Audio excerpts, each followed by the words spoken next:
Come on.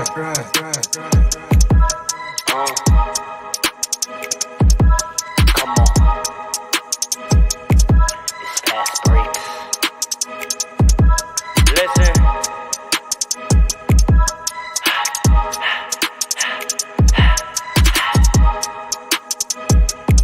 We back with another one. Fast breaks, yeah, we coming with the takes. Never early, never late, but we always push the pace, yeah. And we really study tape, y'all just view the highlights. Man, we really watching games, yeah. You just watch from the stands. We run 3-man weeks, Paul, Dre, and Allen, yeah. Way more than a fan. We got love for the game, we don't have to pretend.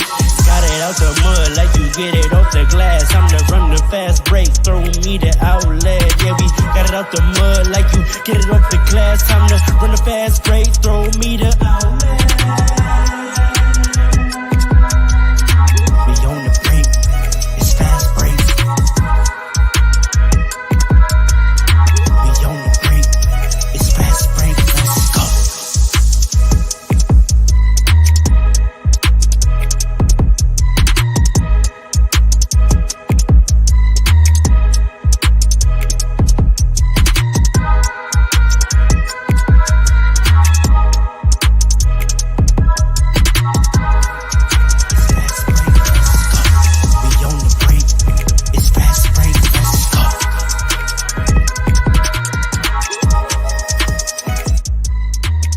Whoa, I said, whoa, let's go, Hey. let's go, we back, let's go, let's roll, I'm Rose, the host, the mostest, that's great, so, you know it, it's Allen, you the man, that I plan, take a stand, you know, Hey. who we am, Hey. who we are, Hey. that's great, let's go. Yeah. Welcome back. Yeah. Killer Cam, you know who we am. As you heard, that is Andre, King Dre. That man we call Paul, Coach Paul Allen with the plan. It's fast break. Whoa.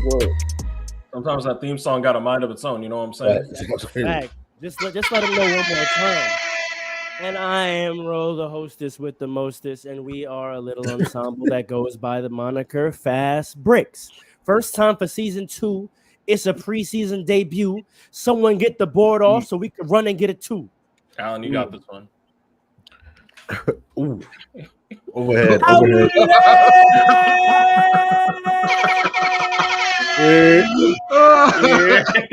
Listen.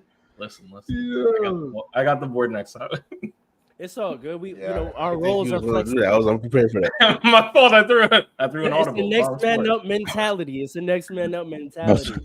was trying to get Beyonce to the corner for the 3. My man. That's the right instinct. That's the right instinct. You know we got Paul on the trailer. That's a double entendre. Huh?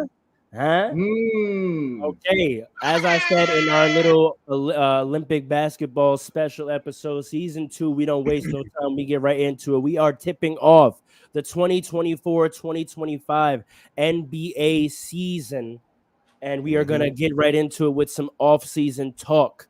I want to run down some of the most highlighted moves of the offseason for a couple teams, and then, fellas, let me know how you feel about them. And I would like to go around and hear what is everyone's favorite move. Paul, you are going last because all of America and probably some of the UK and Jamaica know your answer to the question. So let me just run this down. I'm going to go through the teams. In alphabetical order. 2024. Let's go. I'm going to keep it with just the teams that are relevant. The Boston Celtics, reigning champs, obviously, they re-signed Jason Tatum to a 5-year max. They re-signed Derek White to 4 years. Xavier Tillman returns. They add Lonnie Walker on a 1-year deal. We have the next up, Dallas Mavericks, the reigning Western Conference champions. They add Spencer Dinwiddie back, and they add Klay Thompson via a sign-and trade with the Warriors. But they lose Tim Hardaway Jr., Derrick Jones Jr., and Josh Green. The Denver Nuggets, former champs, bring back DeAndre Jordan and Jamal Murray on a 4-year extension, but they add former MVP, the Brody Russell Westbrook to a 2-year deal, but they lose KCP and Reggie Jackson. The Golden State Warriors, after losing Clay, they waive Chris Paul and they bring in Kyle Slomo Anderson and Buddy Hield. The Clippers, they lose Paul George, who goes in free agency to the 76ers, but they bring in Mo Bamba, Nicholas Batum, Kevin Porter Jr., and Derrick Jones Jr. The Memphis Grizzlies get back Morant healthy and ready to go. Milwaukee Bucks, they add Gary Trent Jr. and Taurean Prince, but they lose Malik Beasley. When they get Minnesota... Listen, I'm going. This is the off season. This is what I'm saying. I want to make sure everyone knows all the facts before we talk about it. I didn't even hit that one. Right. The Minnesota Timberwolves, former West Conference finalists. They obviously add Julius Randle and Dante DiVincenzo, but they also get Joe Ingles on a 1-year deal, PJ Dozier on a 1-year deal. And they lose Monte Morris and Kyle Anderson, like I said. New Orleans Pelicans bringing in DeJounte Murray, Daniel Tice. And they lose Larry Nance Jr., Jonas Valanciunas to the Wizards, and Cody Zeller. The Knicks, we've already talked about getting Cat. They re-sign Brunson, re-sign Jacob Thompson, re-sign OG Anunoby, and re-sign Precious Achiuwa. And in trade, they bring in Landry Shamet, Cameron Payne, and Mikal Bridges, and they lose basically everyone else that was on their roster.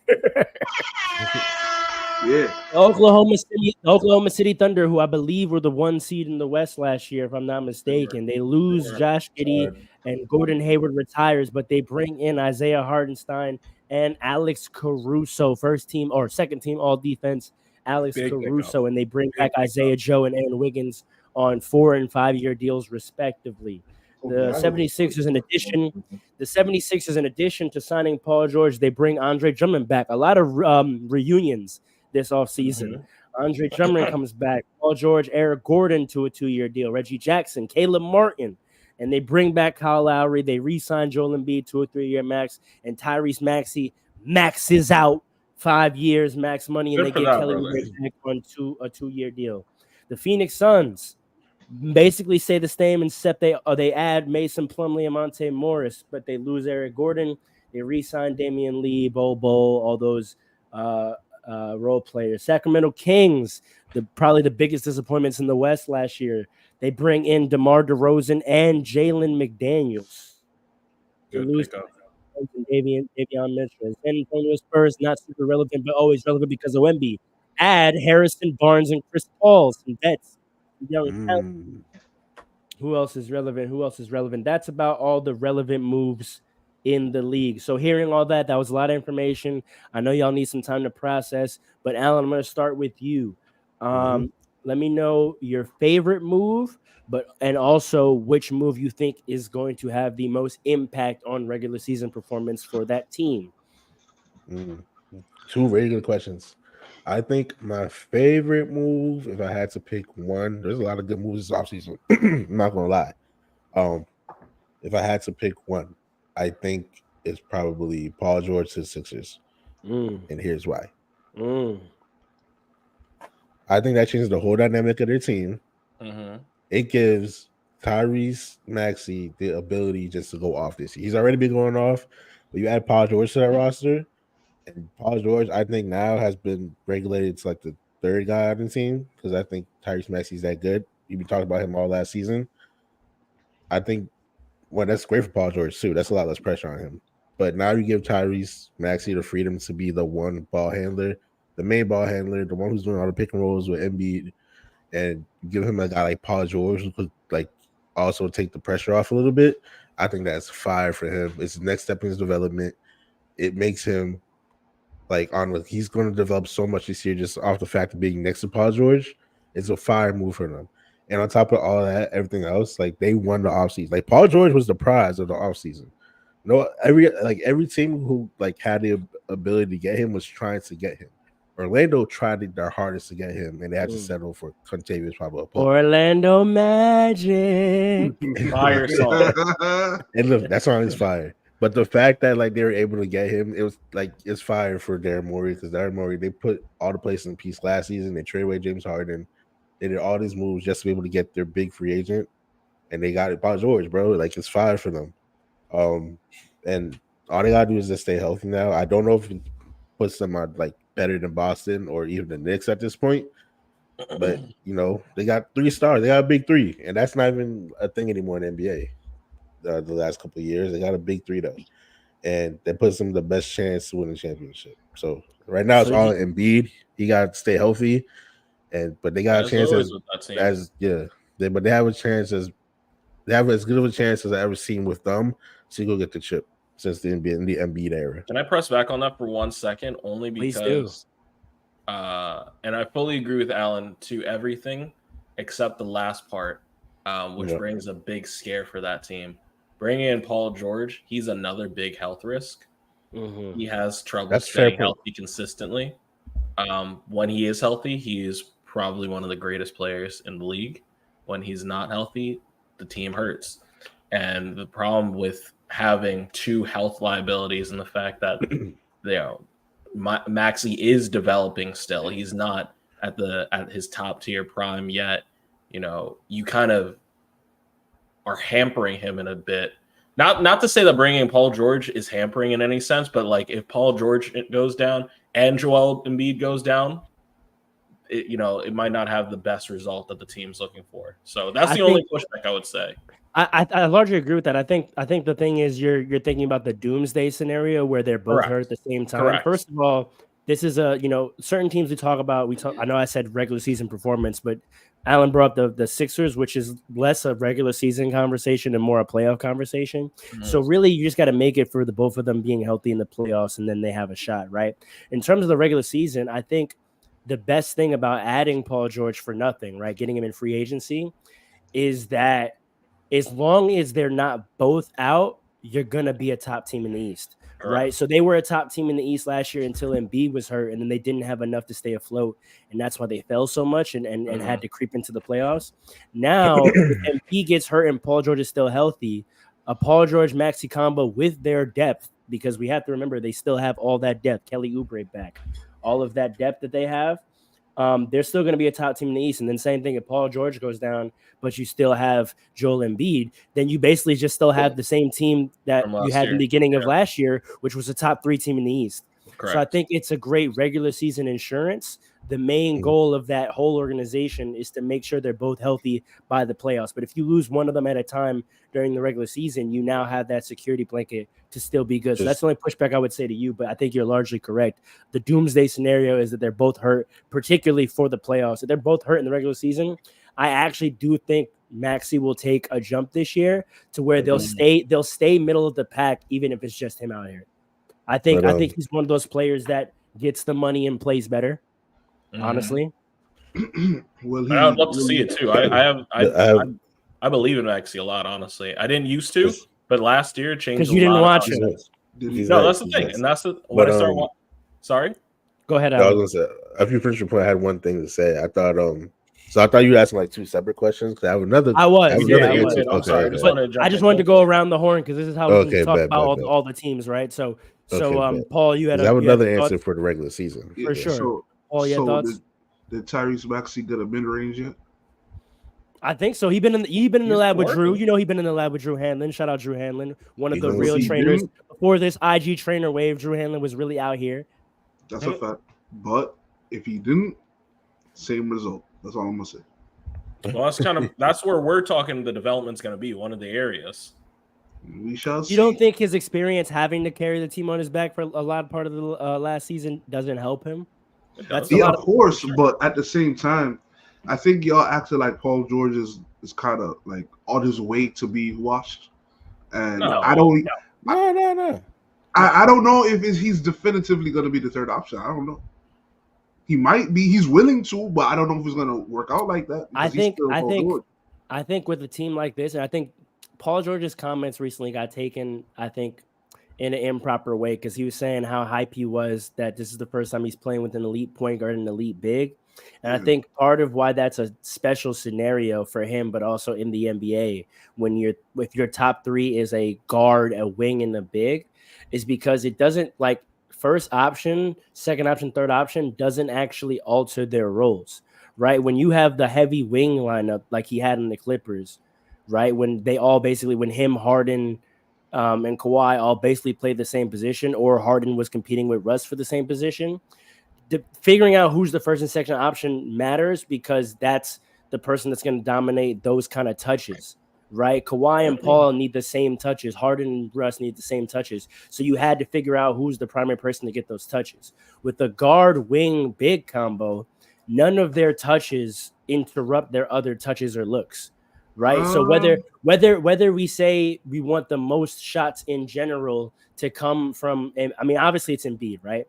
Whether we want the most shots, the second most shots to be from Paul George or from Tyrese, because it's different positions, you can let the game dictate what that answer to that question, right? You don't have to make a decision because it's different. It depends on the matchup, right? So if Paul George has a better matchup on the wing, we're going to funnel him. We're going to run his mismatches. We're going to run him off screens. We're going to get him into his mid-range ISO. If you're playing a weak point guard or you're playing a team that switches pick and rolls, you let Tyree kill, and then Paul George is a spot-up guy and Embiid's in the dunker, right? Or either one of Maxey or Paul George can run pick and roll with Embiid. So I get your point that, like, Paul George may challenge Maxey in terms of the team may shy towards him for some more shots, but I think because they play different positions, we're not going to force feed Paul George if Tyrese Maxey has a better matchup at the point guard position, right? Same thing with other way around. Like if Paul George has the matchup, Tyrese Maxey I don't think is going to force the issue. And again, because they have different roles. Their roles are all separate regardless of who we say is the second option or third option or whatever, which is why I like it. I understand what you're saying, but that's easy. That's easy to say in theory and philosophy, and you're correct. And that's how it should be. Tyrese Maxey's still making his name though, so he got the money though. That's what I'm saying. I think he's one of the, like, last year I would have heard you because he was on a contract year and he's trying to prove a point. So he might be competing with George to prove a point. But right now, all three of them are paid and secured for 5 years. So that's another point we haven't talked about. This core, to your point about Paul George not being washed, Paul George has a lot of elite years left in him. So I think the media wants to create a pressure narrative for them to get it done in this year. But Joel Embiid's only smack dab in his prime, right? Paul George is still in, I would say, the latter stage of his prime, but not even approaching exiting it, to be honest. I think the injury people feel like it takes years off of your career. I think in the Paul George's case, the years he was out added years to his prime because he wasn't in his prime yet when he got hurt, right? So he had some years off. Even the year he came back, it was kind of a fake year. So he entered his prime probably with OKC. And so he had 4 years with the Clippers? Was it 4 years? So he's probably got 2 to 3 more prime years, and then with his play style, he's got 2 to 3 more effective years after that. So this group has 5 years to figure it out, with Tyrese only getting better, and they all got their money already. So I think they're all going to be focused on winning because none of them are playing for anything other than that, right? I get making a name for yourself is one thing, but I think Tyrese Maxey made a name for himself last year, and that's why he got his money. I mean, that's fair. I don't disagree. It's very possible what you're saying is true. Alan, what was your other answer? And you're saying this is your answer for regular season, or you're saying that was your favorite or the best move? So the Philly move was my favorite move.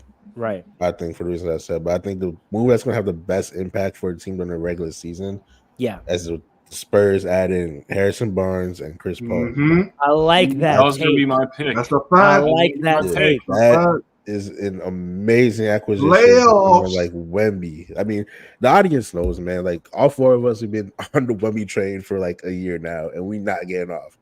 No, no, we're not. You add Chris Paul to be the best player in the league, and watch Chris Paul get him there. Like, what do you assist a name? He's gonna get there anyway. But I think at this point, like we all saw it last year, I think we even talked about it on the show last year. There was mad times where those players missed Wemby, where he could have had like open shots. And even Greg Popovich said it. Yeah. Even Greg Popovich said, like, I remember at one point during the interview, he said, like, this is the first year he's had to, like, teach these young guys how to play basketball because they don't really know how to play the game the right way, quote unquote. That's Pop's words, not mine. But, like, now you add Harrison Barnes. You add Harrison Barnes and Chris Paul to Wembanyama. Dependable wing scoring. You see what Chris Paul did with Devin Booker. You seen what Chris Paul did with SGA. You seen Chris Paul did to DeAndre DeAndre Ayton. Now you giving him Wemby, bro. Blake. Like don't forget Blake. His projection is out of here. He's Who? Blake David Griffin? West, Blake Griffin, West, David like, West. and now you giving that to Wembanyama, who's Harden, like, high key. Like it's incredible. Like he might be like top 5 player by the end of the year, honestly. Because the jump I seen made from October. He's right. He's already top 5. He's already the by best the defensive player in the league, man. No, he's not. No, he's not. By the end of the year, he might be best defensive player in the league. No, he's not. If you saw who is from the jump I saw him make from October, of course I'm going to say you will be wrong. You will be wrong. Wemby's different. Listen, Wemby's already one of the greatest. He's already Wemby can't guard guards. He doesn't have to. You don't know that. You don't know that. He can't. Yeah, we don't know that. We gonna see. Us not knowing that. Hold on. Let's be organized. I'm gonna respond to Paul real quick, briefly. The fact that we don't know it is a point against him. We haven't seen it, therefore we can't give it to him. That's simple as that. Simple as that. If we haven't seen it, we can't. We're not an assumption pod. We're not doing that. We're going off film. That's fair enough. We're coming into a new season. Film and tape shows from all of last year and the summer is that Wemby is not effective on guards. He's not Rudy Gobert. He's not a cone, but he's not defensively special against guards. And Anthony Davis is defensively. To make that assumption? It's not an assumption. We haven't seen it. I have not seen him be special against guards on switches or even in pick and roll coverage. Anthony Davis is the best pick and roll defender maybe ever this side of like Draymond Green. He can guard the pick and the roll. He can stop the jump shot and get back and defend the rim. He can switch out to a he's not special. I'm talking about when you're talking about the best player anything in the world, you have to be special. He is special at the rim. He is special one-on-one against the big. He is not special on a switch, and he is not special in pick and roll. Anthony Davis is special at every aspect of defense that exists. That's all I'm gonna say. Wemby might get there, but we got to slow down a little bit. Wemby is special on the pick and roll. I've seen him guard the pick and the roll. I've seen him guard it, bro. I don't know about the switch. I give you, but the pick and the roll, nah. Who's getting a shot over that? I've seen Wemby get killed in a drop coverage. I've seen it. Killed in a drop. On a hedge, you're right. On a hedge, he's great because his length allows him to really hedge without moving his position. He can hedge with just his arms, which is special. Like he can basically play his man and hedge at the same time. Yeah.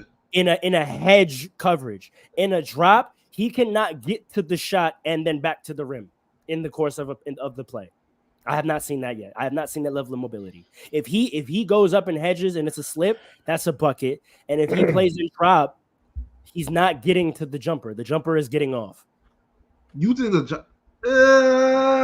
In a drop. His mobility itself. Saying in a drop. That's how teams scored against the Spurs.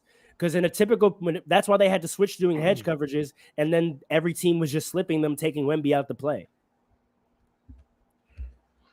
Everything you're saying, I'm not necessarily disagreeing with you, but my point there's is not that many bigs that are special in a drop. That's why that the NBA is either switching or they're getting back to hedging, because in drop coverage, all these elite guards are just hitting that mid-range pull-up, which is what you want to see Maxey do, right? Right.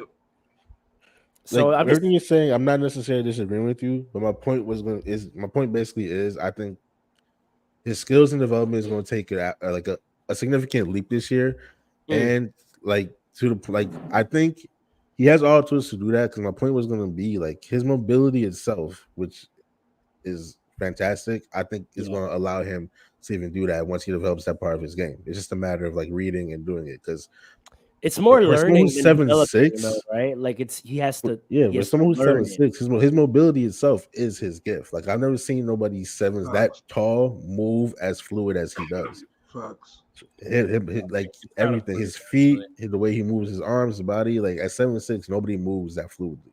So I think his mobility itself is his gift and will allow him to do that. And I think having Chris Paul, who's going to teach him, and even Harrison Barnes, who's also a vet and once won a championship, is going to do wonders for him. So I'm excited to see him. And like he's special. He averaged like what, 3 blocks a game last year? Like the DPOI is going to be his for a long time. But I think that was the best move. I agree. I'll briefly add, I just want to give love to Chris Paul. A lot of people poo-poo Chris Paul's career without the ring and how many teams he's been on. I see the rainbow jersey memes going around.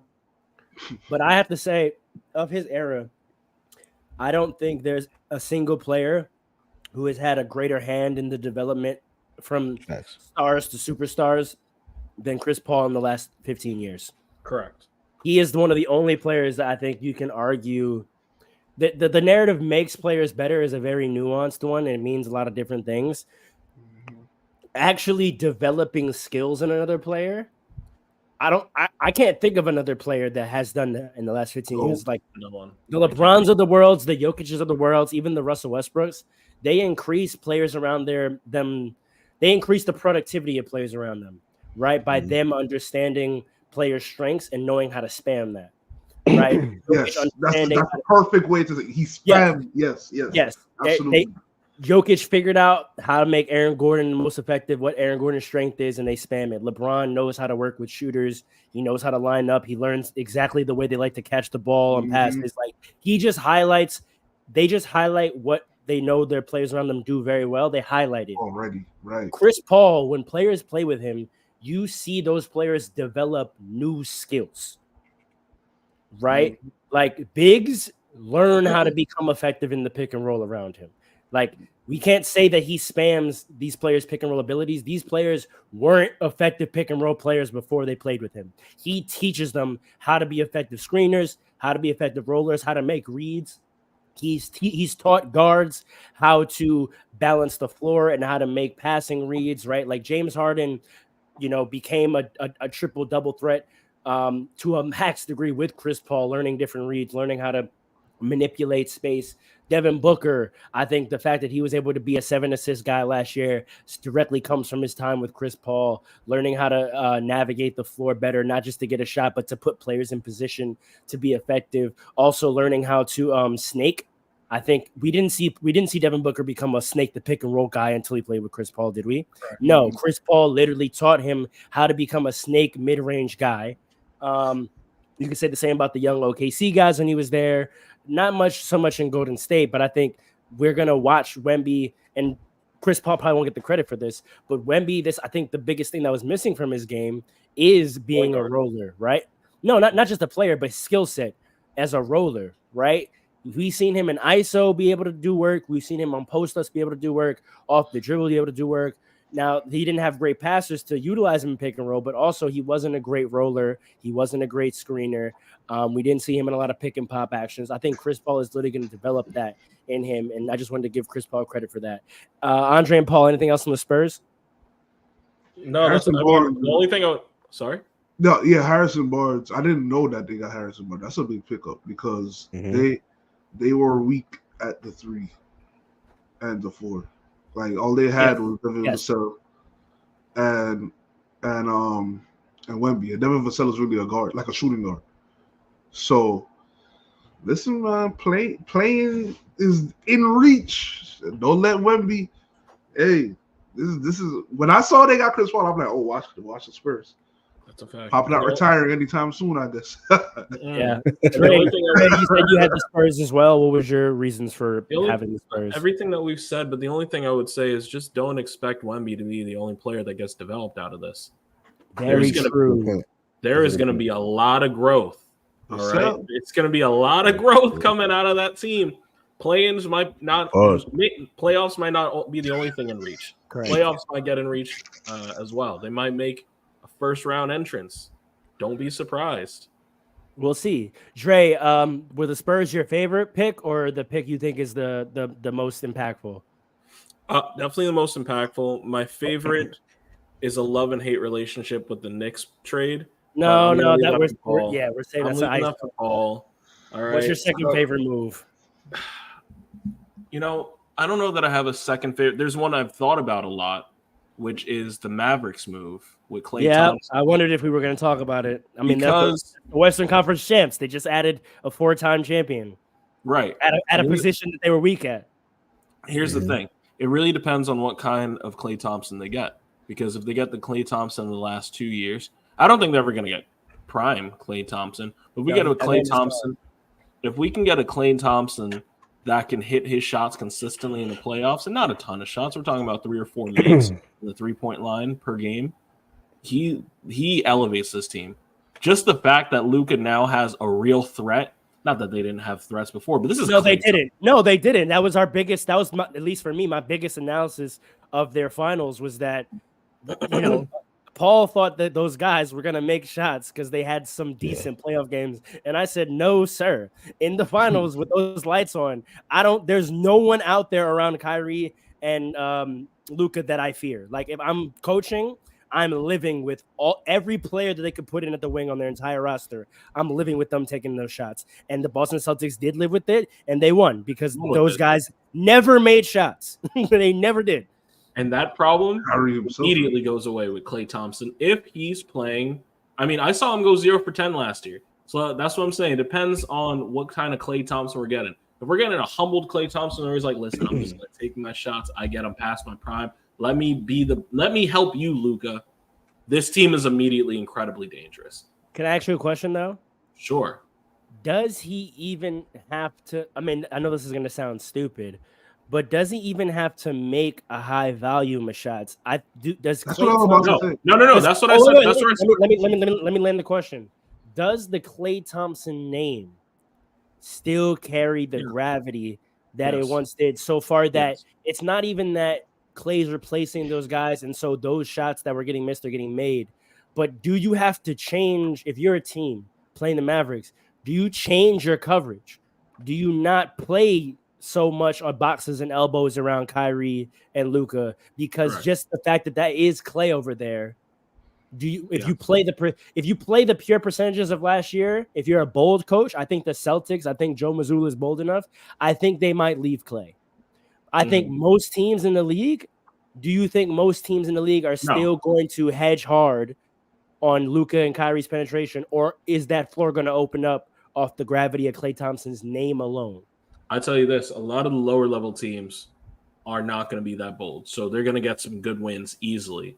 It's really the top tier teams where you're going to see this problem become less of a problem. When you go against the Celtics of the world, when you go against New York, when you go against 76ers, they're not going to have that issue, mostly because they have a wing defender that they don't really even need to worry about that. Like you can have OG out there, and that's immediately, you know what I'm saying? You have Paul. If you're telling me, oh man, what are we gonna do? I guess maybe we throw Paul George at him. You're good. If that's your plan, you're good. Harrison Barnes, even with the Spurs, you have a stopper. So that's my thing. So most teams don't have that luxury because they don't have a stopper like that, and they will have to worry. Because I don't care how many times Klay Thompson goes 0 for 10. He's Klay Thompson, and he can give you 52 without moving his feet. It's also, and I'll Paul Cody real quick. I just want to add more information to this conversation. It's also the rotation, right? It was the fact that, okay, take the big out of it. We're just talking about the 4 perimeter players. It was the fact that both of their other wings couldn't shoot. Right. So you could fully hedge because even if you get in rotation, you're fine with either one of them shooting. I'm saying now, even if you're in hedge, you don't want to because the rotation kills you now. Because if it was just Klay, you could say, okay, we'll just rotate to Klay and let the 4th guy shoot it. But they got rid of Josh Green. They got rid of Tim Hardaway. They got rid of Derrick Jones. So now they have Spencer Dinwiddie, Quentin Grimes, Najee Marshall, Markieff Morris. So even if we play Klay and we try to rotate, that guy that we're rotating off of is Dinwiddie or Marshall or Grimes or Morris. That's a threat. So now we can't even trust rotation. So it's not even, that's what I'm saying with Klay making the shots. He now they have the full spacing to where I don't even know if we want to get into rotation. We might have to live one-on-one. And if you live one-on-one with Luka and Kyrie, that's a 40 ball each. Mm-hmm. Correct. See, this is what I'll say, right?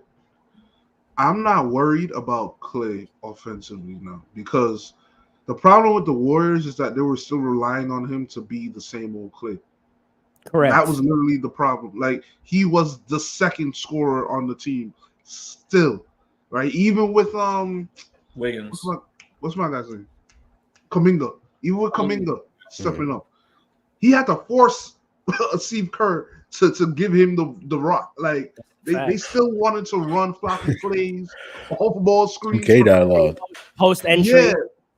Right, like they really still felt more comfortable in trying to get Clay open and Clay trying to get himself open, and he can't do that anymore. It's a wrap for that, right? Now he can literally just wait for the ball. Now, like Hold your spot. Luka scores in a row. You leave Clay wide open. Also, I think the way the Mavericks play, and this is what I've always said, and part of me, you can't say you feel bad for a guy that's won 4 championships, but I used to have this argument all the time, and I think I've had it with some of you in here, and y'all disagree with me. There was a point in a time where I said that an offense could be constructed around Clay, and that he had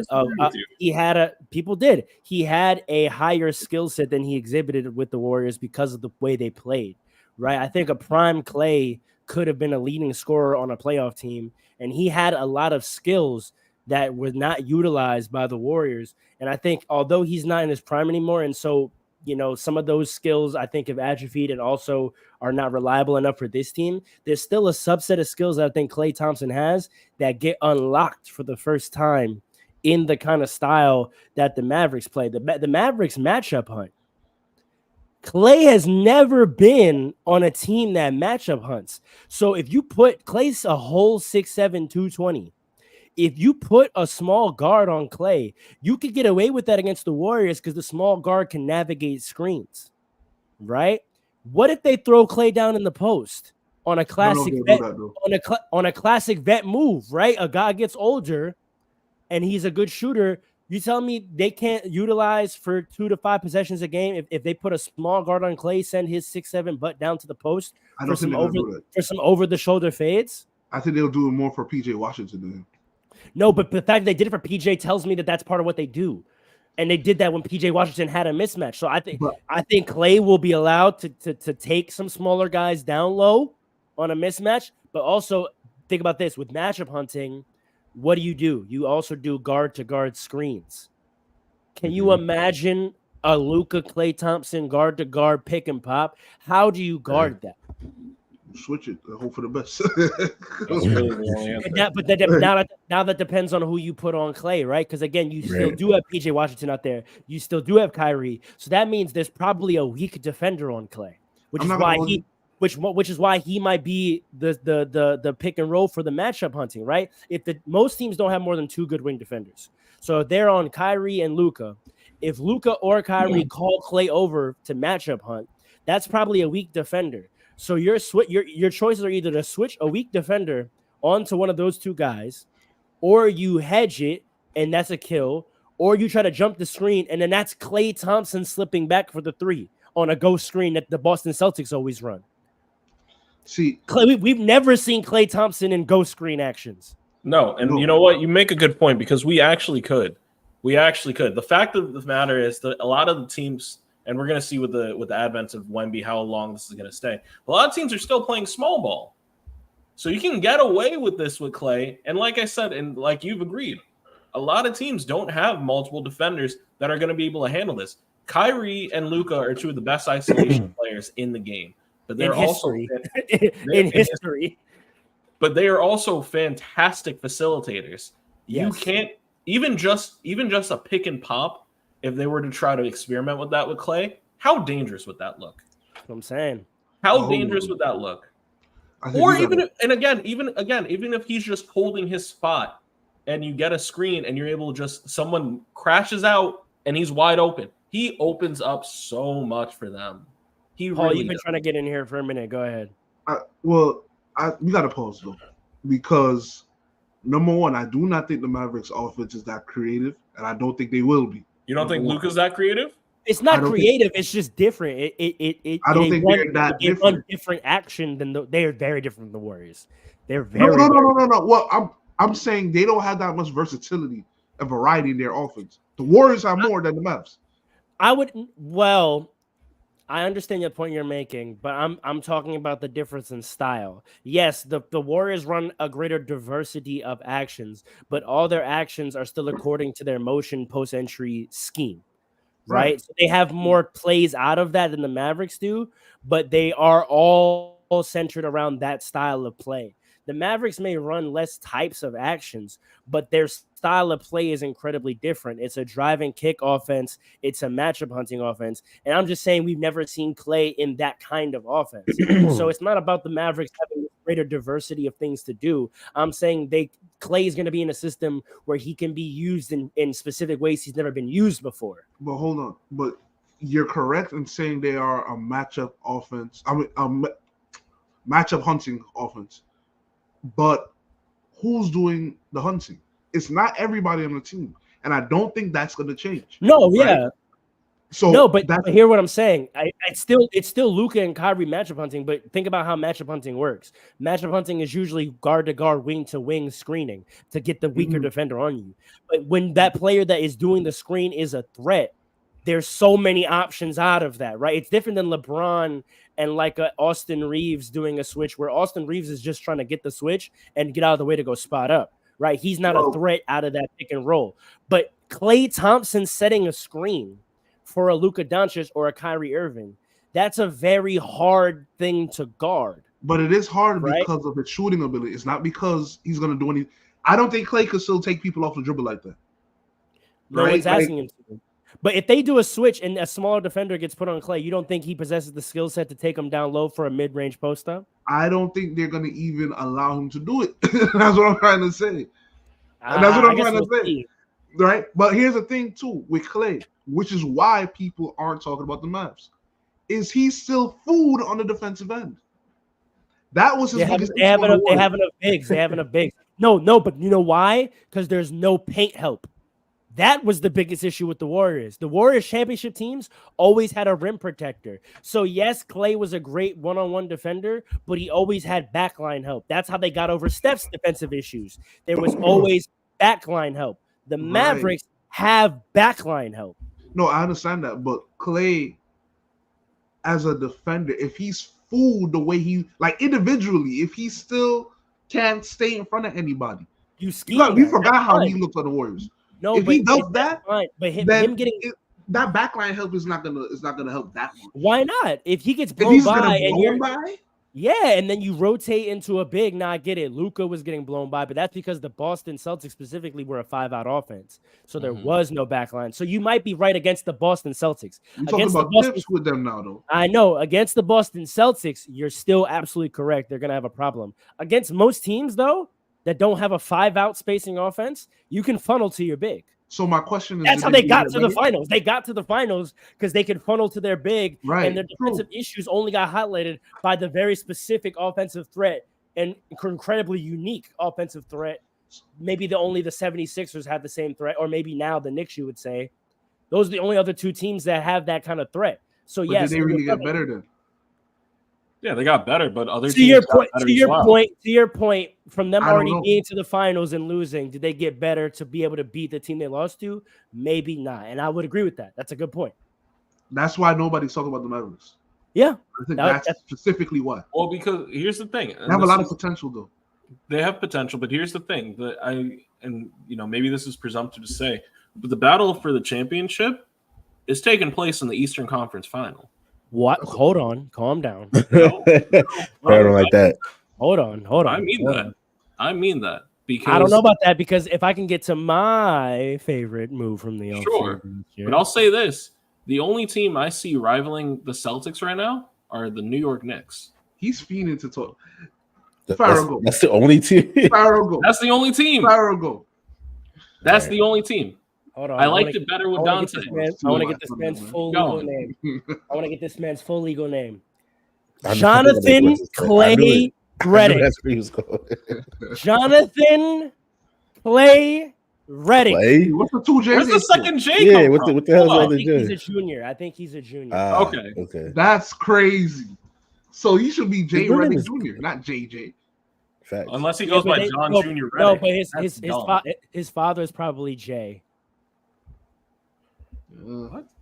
Or it's a nickname. I don't know. Listen, the man's name is Jonathan Clay Redick. He's the only Duke person you'll ever see me publicly show love for. Other than Quinn Cook, because he's a 2020 champion with us. That's the other Dookie that I'll show love to ever. And Kyrie and Tatum. Actually, you have a lot of Duke fans. There's a lot of Duke people. I do. You got a lot of Duke players, so keep going. And if y'all get Cooper Flag,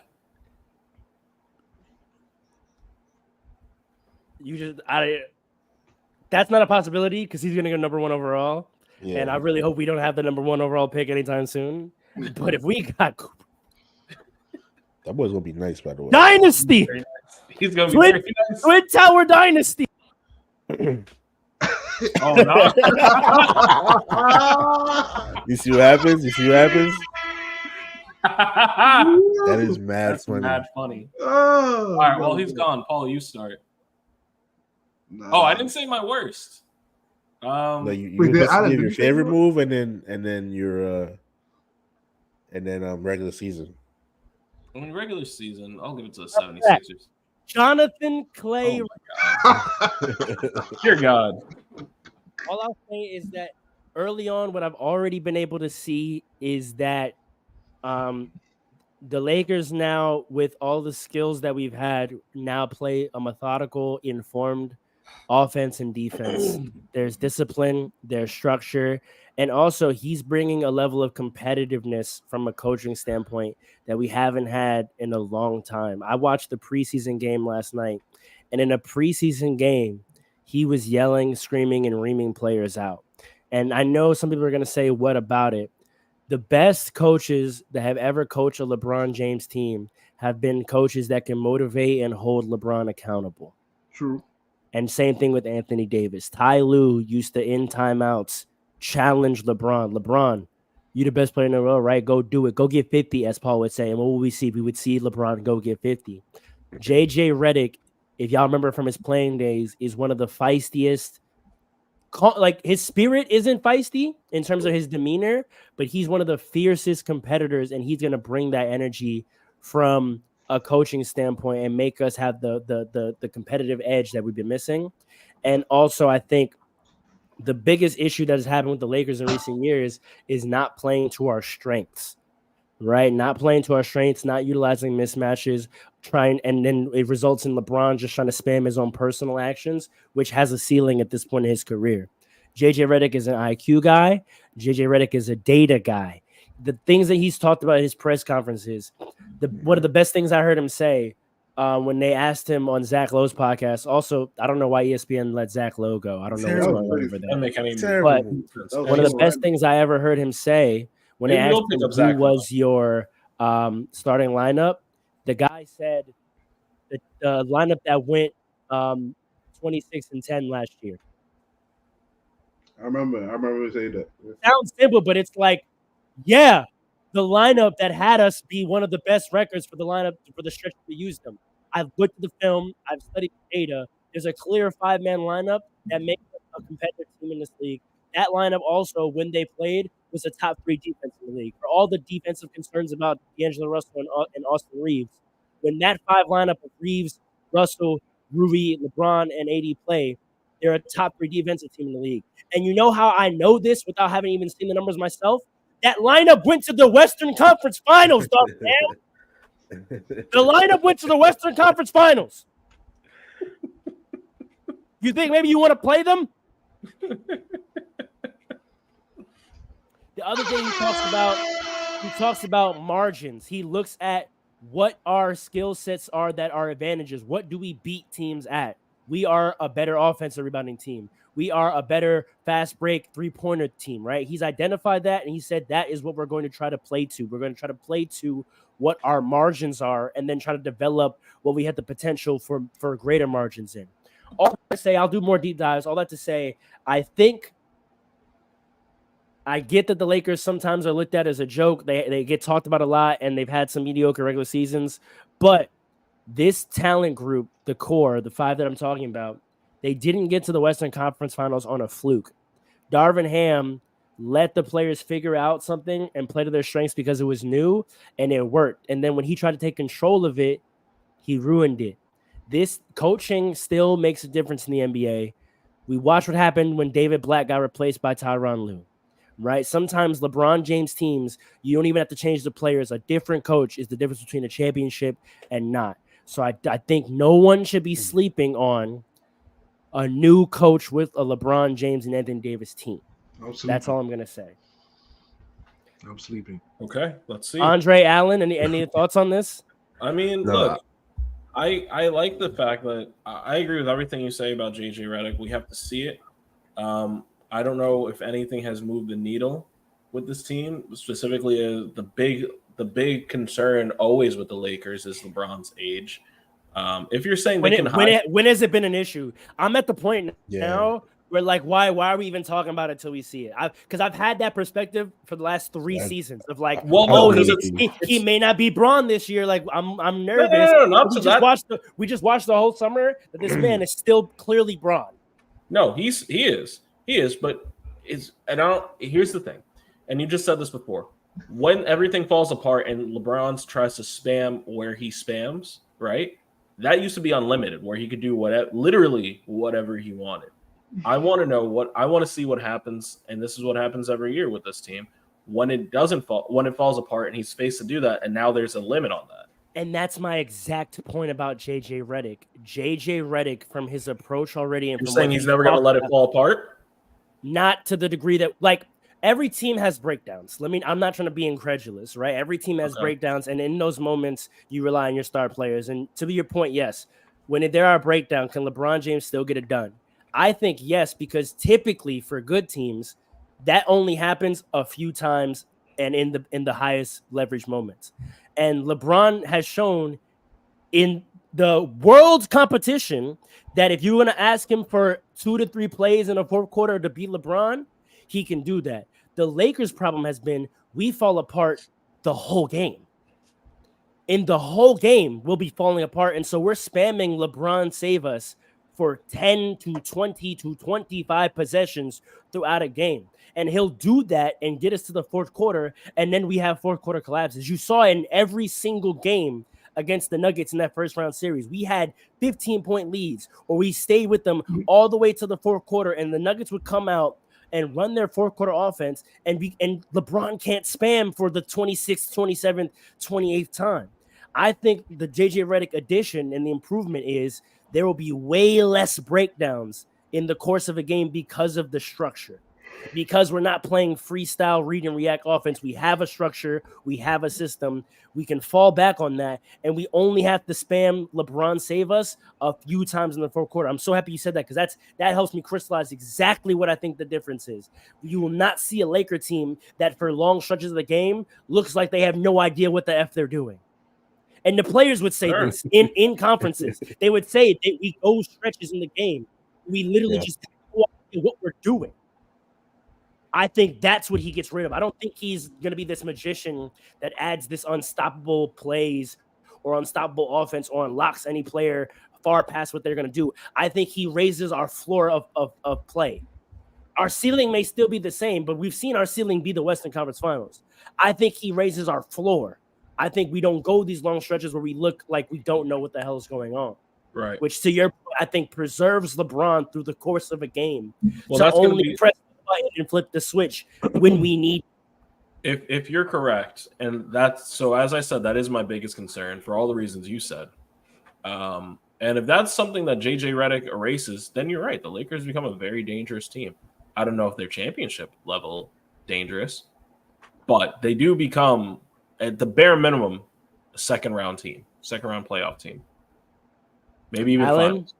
Alan, any thought? Yeah. So I pretty much agree with you, like both of you actually. Like, I don't think this makes the Lakers like a championship team, but like we're a piece away. Like, they're always been like good enough to potentially. Oh wait, I'm sorry, Alan. I don't mean to come in. I didn't mean to cut off, but you saying that just remind me. Where's Trey? Who? Trey Young? Mm-hmm. Continue, Alan, please. Yeah. So, like, I think talent-wise, a young superstar. I'm sorry, I'm done. They've always been good enough to potentially make it, like depending on like the matchup they run into in the playoffs, right? So I don't think they've gotten any worse. I don't think it makes them too much more better. But the one thing I will say, I love the JJ move. I think he got the chops to coach. Sorry, you're good. He's been showing that for years in his media days. But the one thing I'll just add is I've been watching press conferences too, and I like what they're doing with JJ. He keeps using these words like partnership with the front office. Pray for our brother, yo. My bad, y'all. I don't know what's going on. And they keep using the word like partnership. I think the most important thing for JJ right now is to be empowered by the front office. Like it can't be for the Lakers. It can't be no more. This is the coach to get LeBron a championship. This has to be like the coach for like today and tomorrow. Like it's no more of that. Facts. That's a fact. LeBron has had like 4 coaches since he's been in LA. They keep trying to like put pressure on these coaches. It's no more of that. Mm-hmm. This is the coach for now and for the future. Like he has development in process. He's doing all these things. Darvin Ham, like he panicked last year, bro. Oh my God. Oh my God. All this pressure they got at him. This is why he started doing that nonsense on the court. That's why Cam Reddish and Torian Prince were playing 35 minutes a game. He panicked. He was like struggling to find out what I gotta do because I'm about to lose my job. I can't get LeBron to finally go fire me. It can't be no more of that. It's like in hindsight, he clearly panicked. But now it seems like they're really trying to develop a program, for lack of a better word, because it's a franchise. No, that's the perfect word. To develop it. Yeah. They're trying to develop him. They seem like JJ is their guy. It looks like he's going to be here more than 3 years. Even if they don't win, it seems like they want to really keep him and develop him into that coach. So that's my thoughts on that, and I think that's really important for the Lakers right now. You need some stability. Like LeBron don't got forever left. It's no more just trying to get LeBron. You don't know. Like maybe he does. Yeah. Maybe he is the first player that retires because he feels like it and not because he gets washed. Like, I mean, he might. Well, legitimately, he might. Listen, I mean, hold on, Paul. Before you go, Alan, go ahead or get yourself together. Either or whatever you need. I was going to say I'm only judging by his own words. He said himself that he doesn't have much time. Even if he's good, I think he will retire before he gets to the point where he can't play anymore. Well, I'm going to push back on that just to this because this is a point that I want us to briefly touch on before the end of the episode as well. Olympic boost. Because LeBron in his media day, he distinctly said, honestly, I feel way better, even though I had played all summer this year than I did last year. He says mentally and physically, I was beat up coming into last year. And remember how dramatic he was coming into last year, sort of hinting that he might retire. He said to himself, he said, seeing how good I was able to play and contribute to winning at a high level in the Olympics actually has increased it reinvigorated my confidence in what I'm able to do and keep going. He said that. He said to remind myself what it feels like to play in high leverage moments, for me to be able to perform and be a contributor in a championship level team showed me that he's, quote, I still have a lot in the tank. And he said, and I didn't feel that. Like 50. And he meant that with his whole chest. That's crazy. He said, I didn't feel that way coming into last season, but he said, coming into this season, I actually have realized that I feel like I actually have a lot more in the tank. So I don't think he has the perspective anymore that he doesn't have a lot of time left. I think that he is one of the numerous players that I want to get into that is going to benefit from an Olympic boost to this season. Another player on our team that I think has that is Anthony Davis. And to just crystallize your point you made about coach of the future, the media has been going with the narrative of when is it going to be AD's team, when is it going to be AD's team. And I've always said that the player dynamics, because LeBron being who he is what prevents that to happening. But I'm now realizing it is coaching, because I think these coaches that have the pressure and are nervous, the safest thing you can do as a coach of a LeBron James team is to rely on LeBron. Right? Like because you could always feel like no one can blame me for that. Right? But JJ Redick, looking at data, you don't give a damn. Having basketball IQ and having spoken with LeBron and therefore already having the assurance that, like, I don't have to appease him because he believes in me already, which none of these other coaches have had. One of the other things that I've highlighted that he said in his conferences and in media day, JJ Redick is very clearly Anthony Davis's coach. Yes. He is the Anthony Davis coach. The Lakers have finally hired the Anthony Davis coach. He has, when they did their coaching hire, everyone doesn't believe that him and LeBron didn't talk. Whether you believe that or not, you know the person who has openly admitted to saying I was a part of the coaching search and I had conversations with JJ and I told the front office I like JJ? Anthony Davis. Rob has said it.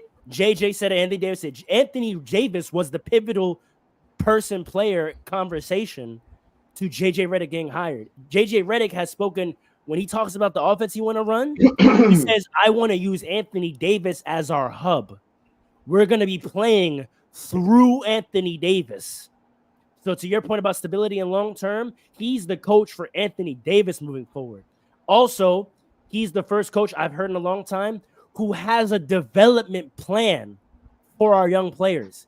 He's actually sat down and thought about long term our young players, what he wants them to turn into. And that doesn't just mean Bronny, but it includes Bronny. It also includes Max Christie. It includes D'Lo. It includes Austin Reeves. 3 years ago, when Austin Reeves first popped off, the fact that there wasn't a development plan put in place. When you have crazy, actually. It's actually sickening. It's sickening. When you have an undrafted player who's 21 pop off like that, win you playoff games, to not think, okay, this is potentially a young star. We have to create a play. It's Maxey. It's the difference in Maxey, right? When Maxey popped, the 76ers said, oh, that is a future max extension star player. We have to put a plan in place to develop him. Austin Reeves, they just been saying, okay, buddy, like, keep doing your thing. There's no plan in place. Austin Reeves was on a world championship roster. You don't think that that's a player that you should invest in a development plan for? JJ Redick says the other player he spent a ton of time with this summer was Austin Reeves. They have a development plan for Austin Reeves, quote unquote. We don't want to change anything he does. We want to just add to his bag. That's a direct quote from JJ Redick. We just want to add to Austin Reeves' bag. So that's there's one last point. I always thought JJ, like when he retired and was in the media, obviously, I always thought JJ would have been like, clearly he always had coaching aspirations, but I always thought he'd be like a really good GM or like president. Agreed. Because he clearly thinks about operation like that, like development and things like that. Yes. But the fact that he's also thinking about like game plan and winning now, not too many coaches, deal in both. Like we have developmental coaches, we have win now coaches, and like culture changing coaches. He seems to have like aspects of all of that, which is why I think he would be successful. And I'm excited to see him. So we're going to see. Agreed. They keep saying they keep saying the Lakers saw him as like the next Pat Riley type. That's a lot of pressure on him. But I'll tell you. Wait, hold on. I'll tell you this. I won't speak to the merit of the coaching because we haven't seen enough. And Pat Riley is Pat Riley. But if they met from a personality, ethic, and demeanor standpoint, I know that I'm young and that I didn't watch Pat in person in the 80s. But y'all know, and I say this all the time, despite what Paul thinks, I was raised a Laker fan. So I was sat in front of the TV and made to watch the film. I very much know who Pat Riley is. What I saw just in that brief sample last night of the way he approached coaching a preseason game where LeBron and AD didn't even play, his demeanor on the sideline, his style, his work ethic, if that's what they were talking about, then I know exactly why they said that. This man was pissed off and cursing at players in a preseason debut game. If y'all out there know y'all history, if y'all are real basketball historians and you know what Pat Riley was all about and the way he coached, even him as an executive, if you hear about Heat culture and what that's all about, listen, he told Jimmy Butler to shut the hell up last year. Hey, Jimmy Butler's in a contract year. Hold on, Jimmy Butler's in a contract year. Everyone was hyped to see what foolishness he was going to do at media day today. And what did we see? Man came in on business. He said, No. Someone made that call. Paul, you want to get your hate off real quick before we ISO for you? Let's get your hate off is crazy, by the way. Let's be realistic here. Realistic. You're a coach, so be honest when you do your evaluation. No. Always. But let's be realistic. I don't disagree with anything else, right? Except for one big thing. LeBron is turning 40 this year. What does that mean, bro? We just development. It's not about LeBron and his productivity or anything. This development of the young players while you have a 40-year-old on your roster, a 40-year-old superstar, it's kind of crazy talk. Like your development is listen. Your development is gonna be in practice and training camp and all of that, and maybe having like trainers come in and all, which is good, but nothing replaces game time. And when you're trying to win a chip, which LeBron is 40, you're trying to win a chip. When you're trying to win a chip, development goes out the window. That's with pretty much every team. That's just how basketball works, right? That's number one. Number two, I still think you need more shooting. I think that was one of your biggest issues.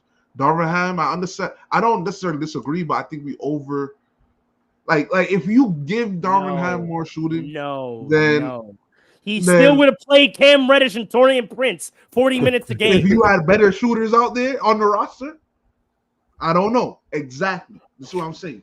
I'm not saying Darvin Ham was scapegoated, but we make him look like he was just horrible. Look at what he was horrible. Look at what Jason Kidd did with the Mavericks, right? Jason Kidd had a bad reputation after what he did, particularly he had with to the get Bucks. better. He had to get better, though. It's not just that he got a better team. Fair. He had to get better. That's fair. I'm not saying Darvin Ham is cooked for the rest of his life, but he's not good yet. The way Lakers fans talk, boy, I don't know. He's not good. I don't know. Wait, watch this.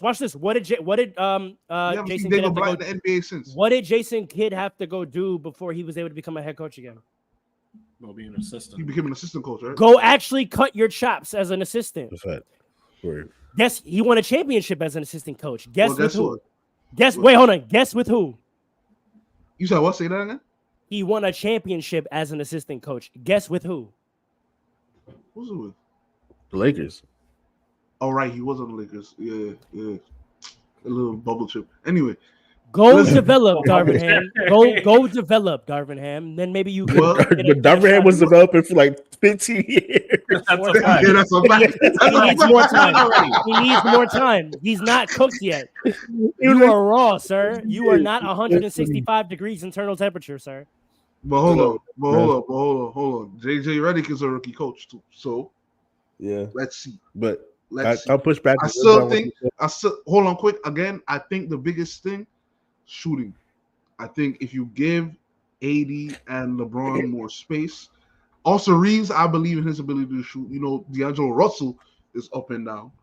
Rui, he has a very good mid-range game, but he's not a star on the team. And I'm a firm believer in the NBA today. If you're not a star, you have to have an outside shot. He shot 50% from 3 2 years ago in the playoffs. In the playoffs? Yes. Who's this? Rui? Okay, so let's see.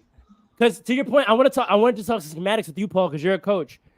Would you not agree that yes, you have to be baseline shooting ability to be a well-shooting team, but again, when you're talking about skill set and playing to your strengths, is there not a diversity of types of three-point shots? And could it not be the case that a team that shoots bad from three is because they're taking three-pointers that are not well-suited to their team, and there are actually other types of three-point shots that the players on the roster may be equipped to make and are not taking? It's possible.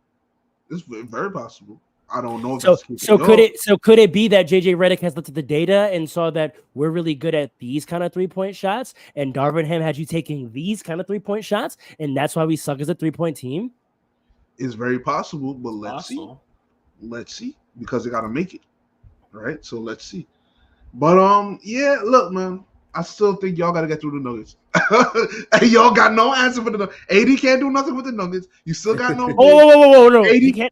80 averaged like 35 and 14 against the Nuggets. Let's not do that. Defensively, he can't guard Jokic. Jokic got yes clamped. Or no? Jokic got clamped. Not by AD though. Not by AD.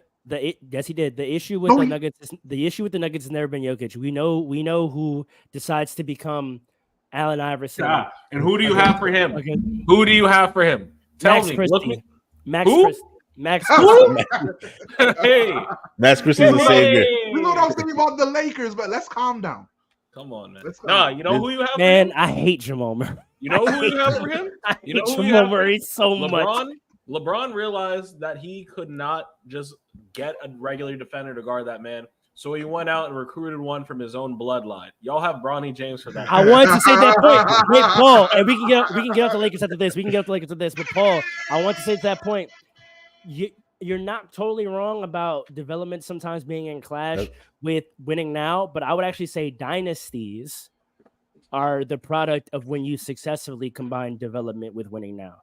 The Spurs were developing Tim Duncan while executing on the end of David Robinson's prime. Tim Duncan. The Warriors. I don't know. The Warriors were developing Steph Curry well into that first championship, and he became an MVP unanimous the year after they already won, right? So I think dynasties are the result. The Lakers, Magic Johnson was still a developing player during those first 2 championship runs. He entered his prime for the last 3, and they had Kareem hold on. So I've seen in history a very, very old player get paired with young players who need to be developed, and that turned into winning. That's all I'm going to say. And I would say if you're talking about mentality with LeBron and patience, people clown this move, but what do you think is a surefire way to get 40-year-old LeBron James invested in the development of young players on your team? So I think if there is practice time, if there's practice time and game time that is dedicated to the development of young players, I'm sure if one of those young players out there happens to be a junior, then LeBron might be all for it. Right. But also, let me add to that point. It's and then we're out of this. Yeah, and then we're out of this. Yeah, and then we're out of it. Tim Duncan. I see it like differently. Like Farrah's not wrong and all that. We've seen it. Oh, he's gone. But we've seen it in history. We've seen in history where like the stuff, like like you said, Magic, Tim Duncan, all that. I don't think that's the majority of the case. I think those are rare instances. Right. And Paul, normally I would agree with you, but I think this is different simply because the type of players they're trying to develop. Like we've seen it fail where like the Warriors had two timeline thing they try to do, right? And we even seen LeBron get impatient with like Brandon Ingram, Lonzo Ball on them. But I think this is different off the fact that they're not developing like stars. They're developing players to play into very specific roles. I think it really Tony fails. Parker, Manu Ginobili. Yeah, I think it fails when you try to develop, when you're trying to simultaneously do 2 timelines. Like you're trying to develop Kuminga, you're trying to develop Wiseman while trying to win and all that. I think that's where your point would make more sense. But the fact that they have these players, they want to develop them into specific roles and fit what they're already doing. I think that's why it's going to be seamlessly. Go ahead. Real quick. If LeBron knew he was going to be playing well, if he knew he was going to be playing into his 40s, he probably would have been more patient with Ingram and him. Yeah. Probably. Imagine. I don't even want to open that can of worms because imagine. literally all they're those like 10 years in now. all those players have literally won an NBA award since they left us. Yeah. Brandon Julius Randle. Lonzo Ball back. Shout out to Lonzo Ball, my knee brethren. Let's see what the Bulls do, man. Brandon Ingram, and Julius Randle both won Most Improved Player. Jordan Clarkson won 6 Men of the Year. Like Lonzo Ball has become, when healthy, one of the best 2-way players in the league. Like, and he's a 6'6" point guard, triple double threat, who's now also a top 15 shooter of threes in the league. Yeah. Listen, different reality. Multiverse. Let's move on. ISO clear out. Coach Paul, tell us about your favorite offseason move. I'm gonna mute up so that I don't interject with the ridiculousness that I'm about to hear. Ridiculousness. How about this? If you disagree, you don't know ball. How about that? That's how good we are right now. That's how good we are. This is not the same old Knicks. This is not the same old Knicks. If you think the Knicks are not a championship contender, you don't know ball. That's where we are right now. Who are you praying to right now? This is not hyperbole anymore. This is not 2015. This is not 2005. Who's better than the Knicks? You could say the Celtics. That's it. That's what I said. That's it. I don't believe in Philadelphia. We went over, the things with Philadelphia, right? Celtics, Knicks. Now look, we had one of the greatest. We had the greatest offseason in Knicks history. You're not wrong. He's not wrong, man. Hold on. We fleeced the Nets in what was a dope 2K trade. Not a fleece. For Mikal Bridges. Not a fleece. I'm sorry. Not a fleece. People said we would get Mikal Bridges as a joke. And we got Mikal. Bridges. I promise you it's not a fleece, but continue. How's it not a fleece? Hold on. How's it not a fleece? Come back in 5 years when all those draft picks come back. You will see. But if you got our chip, it's worth it. So look. Weird. But that's not a fleece. Fleece is different. Worth it and fleece is two different things. But continue. I'm gonna let you finish. Mikal Bridges. We re-signed OG Anunoby when people thought we might lose him because we got Mikal Bridges. Julius Randle. Not only did we not re-sign him, we traded him. The guys we lost in Julius, Dante, and Isaiah Hartenstein, I believe we replaced them. Isaiah Hartenstein, I don't know about him, but I think the offense is going to look a little different.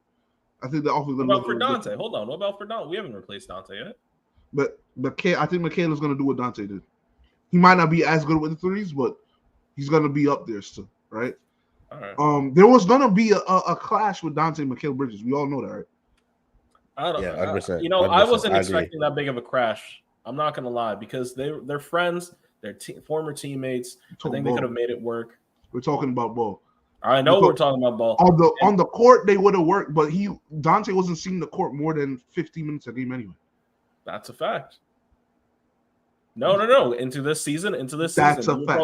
So maybe 20. I'll give him 20. 20 probably. But come on. Maybe. Because then you got Josh Hart. Josh Hart ain't shooting threes. But Josh Hart's playing. Y'all thought Josh Hart was playing over 50 minutes?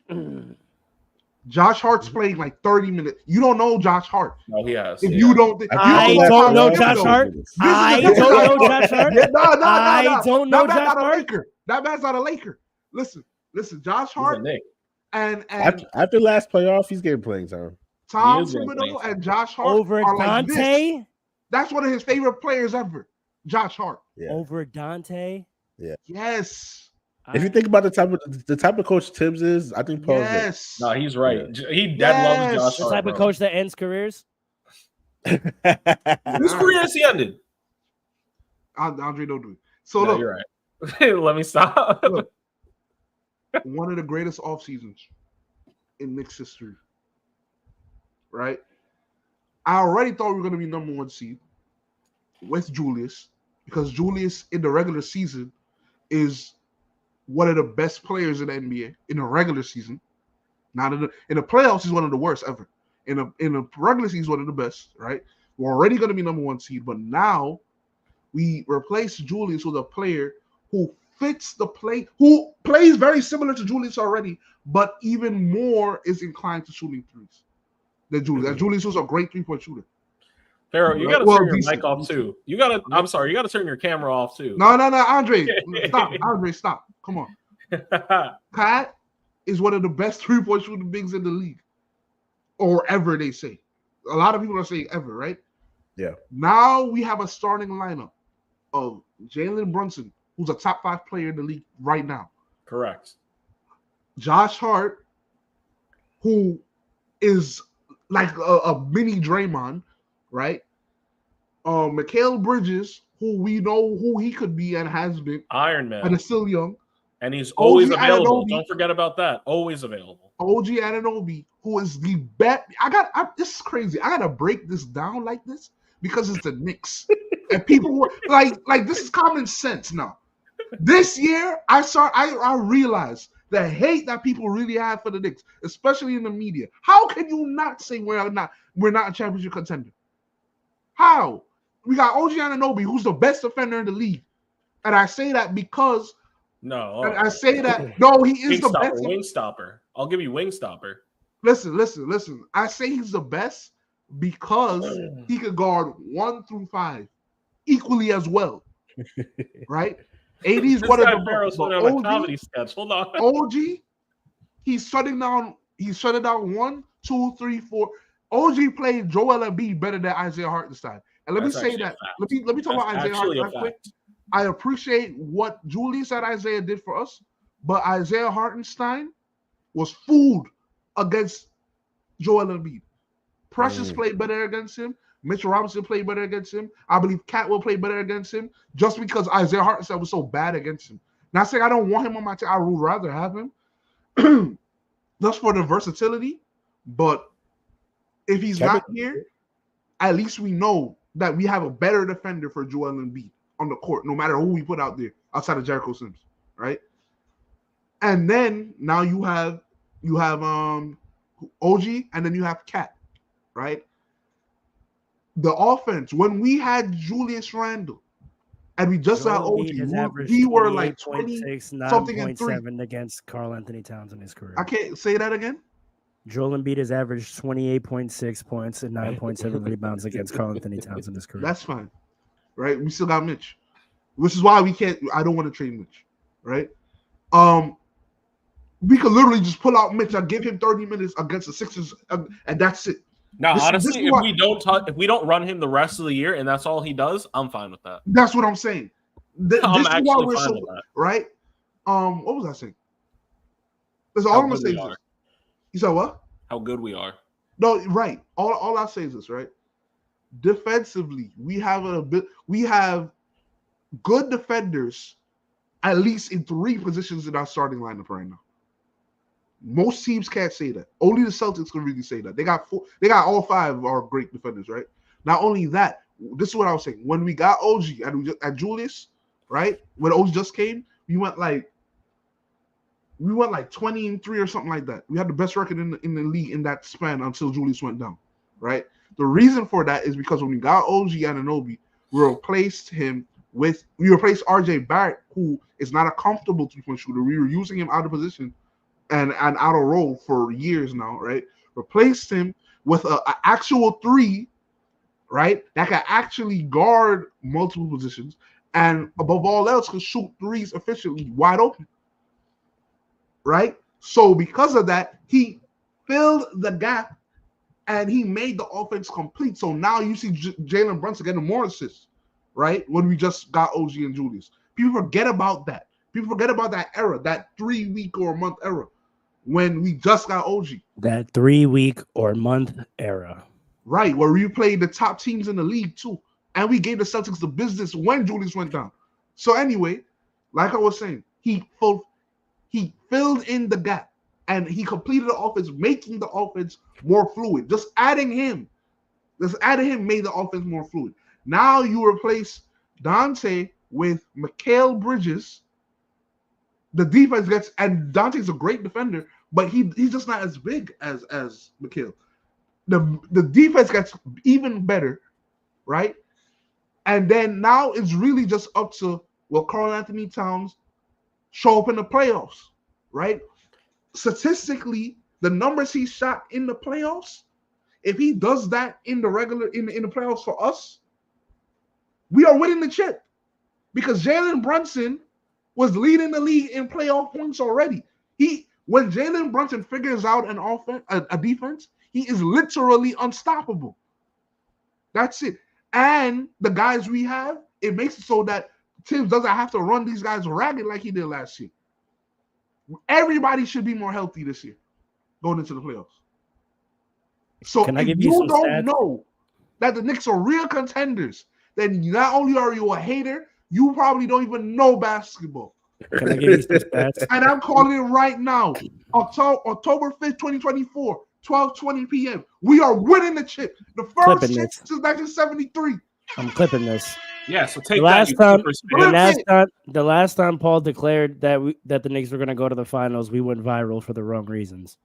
I don't care. Listen. Can I tell you the last 4 times Embiid has played Cat? Can I tell you the last 4 times Embiid has played Cat? 51, 32, 34, 42.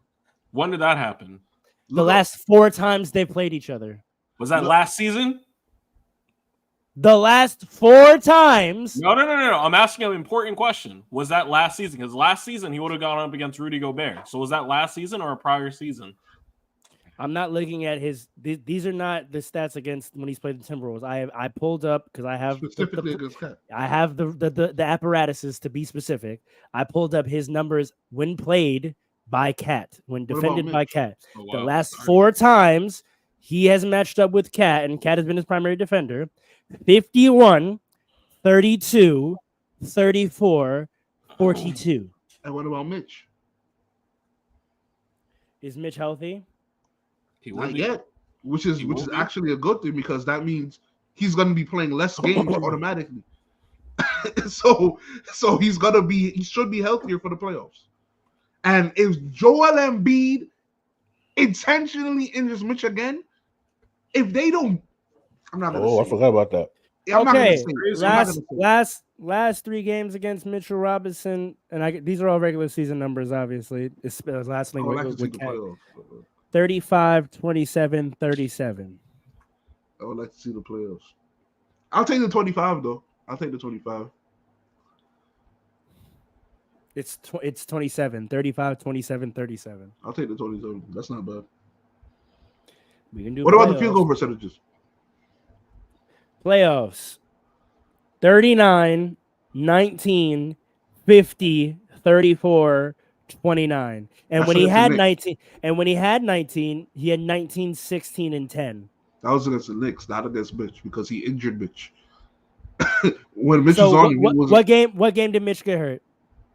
It was early. It was because he was already injured. I don't even think he played game 1.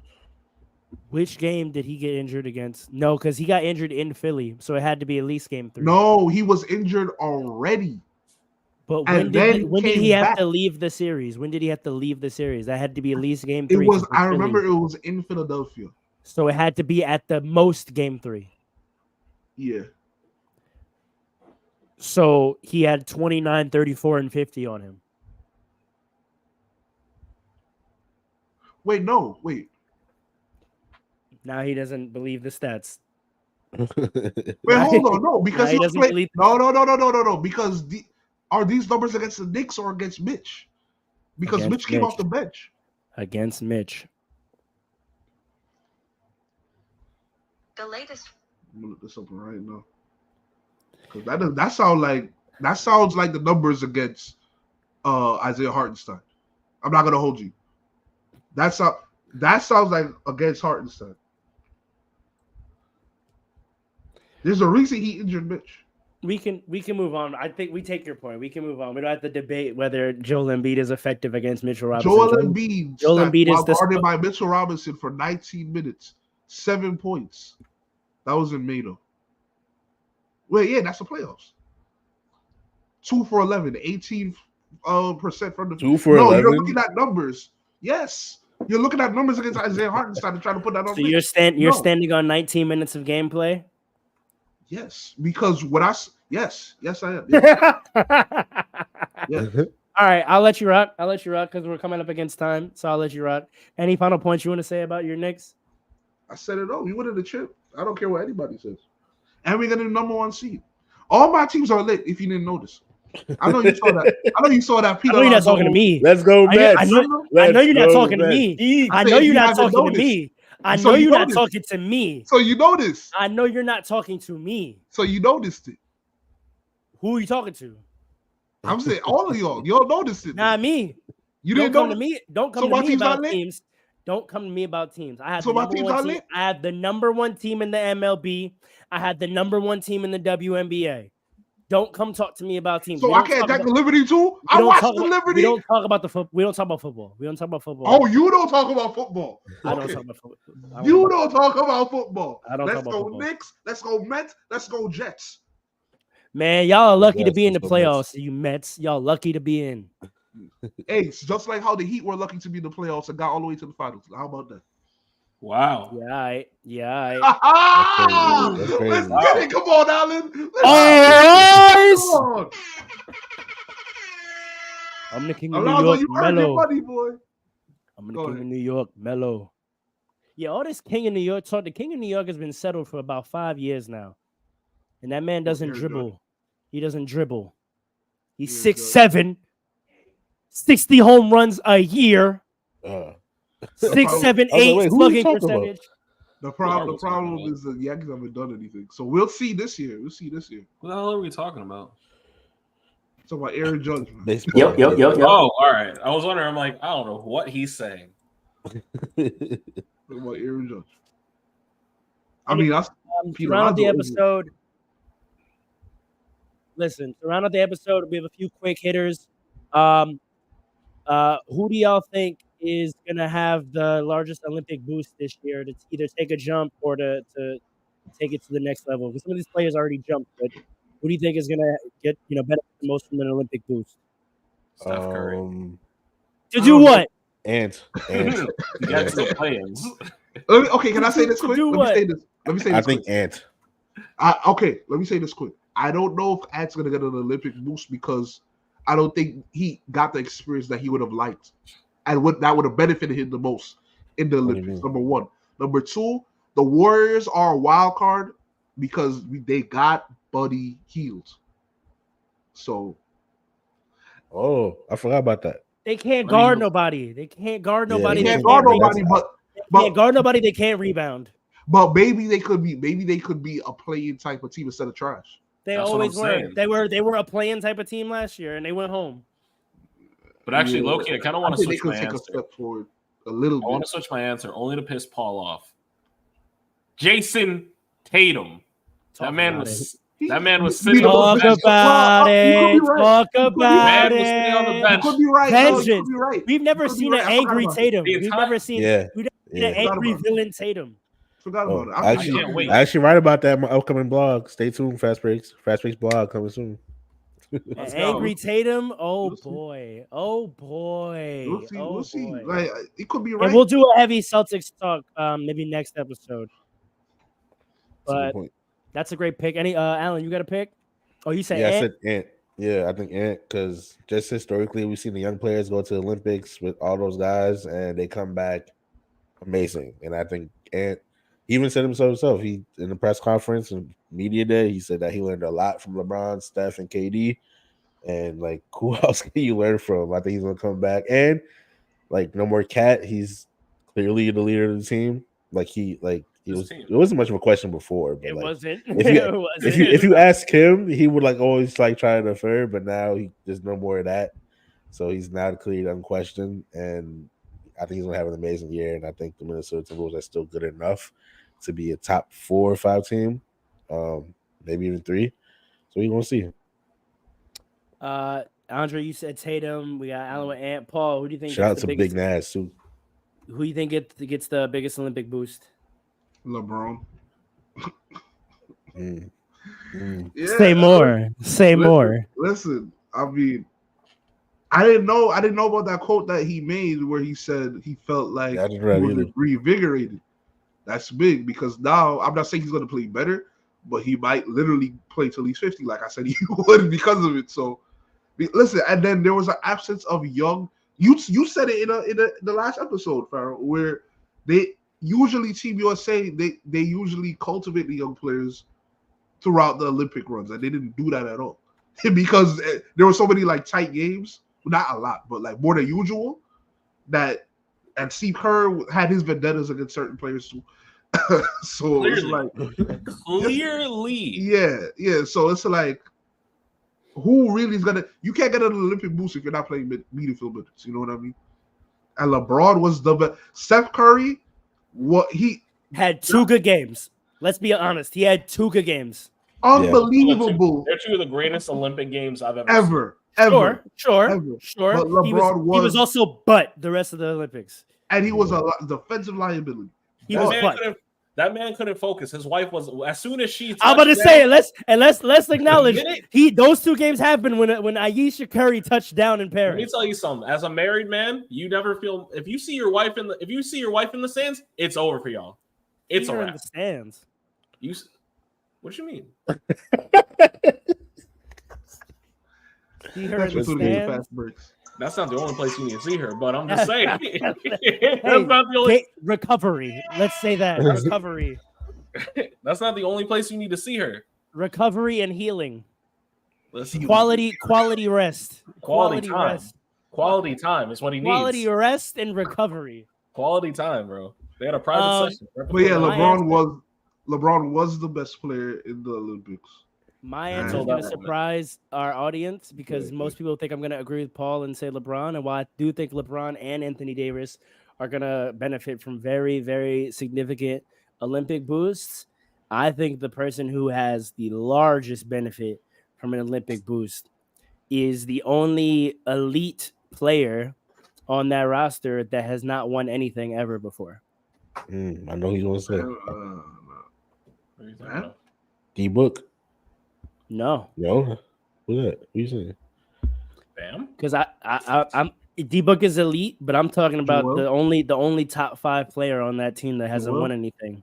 Joel Embiid.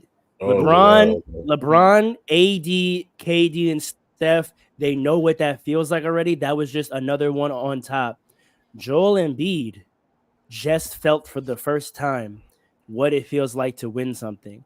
Joel Embiid just experienced. That's a crazy. He didn't play well though. But I got you. I got what you mean. It doesn't matter. Joel Embiid for the first time took part of championship winning level basketball and now knows what it looks like, knows what it feels like, been around what level of preparation it takes to win.